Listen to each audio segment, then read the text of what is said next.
เมื่อนี้เสนอเมนูสุกี้ช่วงนี้อากาศเย็นอยากกินอีหยังร้อนๆบวกกับตอนนี้หันอยากคุมน้ำหนักแน่อ้วนแหงก็เลยเป็นเมนูนี้ซะผักหลายๆแล้วก็น้ำร้อนๆสุดเข้าไปอืมว้าวแล้วก็อยากกินอีกเนาะเอาเอาผักลงไปต้มกับน้ำแล้วเอาใส่เป็นผงปรุงรสไปน้อยหนึ่งน้อยอีหลีแบบน้อยเลยส่วนคนที่กินน้ำหันก็บ่ได้คุ้มก็เลยได้ใส่มาม่าหมูสามชั้นหมูต่างๆให้ลงไปคำผู้ใส่มันก็บ่แล้วพี่น้องเอ๋ยนี่หมูของฉันคือตัวนี้มันหน่อยนึงบ่อ้วนหลายดอกบ่เป็นหยังขอกินแก้ให้ไปก่อนแต่ก็คุมน้ำหนักเด้เอาคนบัดนี้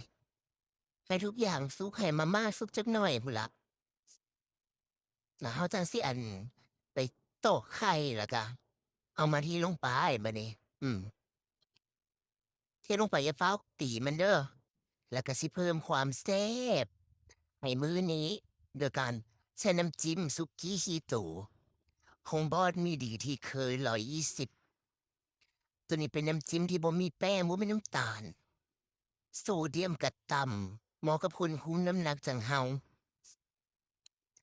ตัวนี้นะสิหอมรสชาติสิหอมแล้วก็บ่หวานไผที่บ่มักน้ำจิ้มสุกี้ที่ติดหวานนั่นไปกินตัวนี้รับรองสิติดใจ เขามีหลายสูตร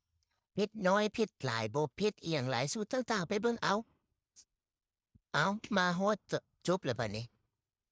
ขึ้นฉายก็ต้องมีเนาะสุกี้เนาะบัดนี้เอาจิ้มหมูสามชั้นโซไปคำหนึ่งคุกน้ำหนักแบบใดซุมเจ้าว่า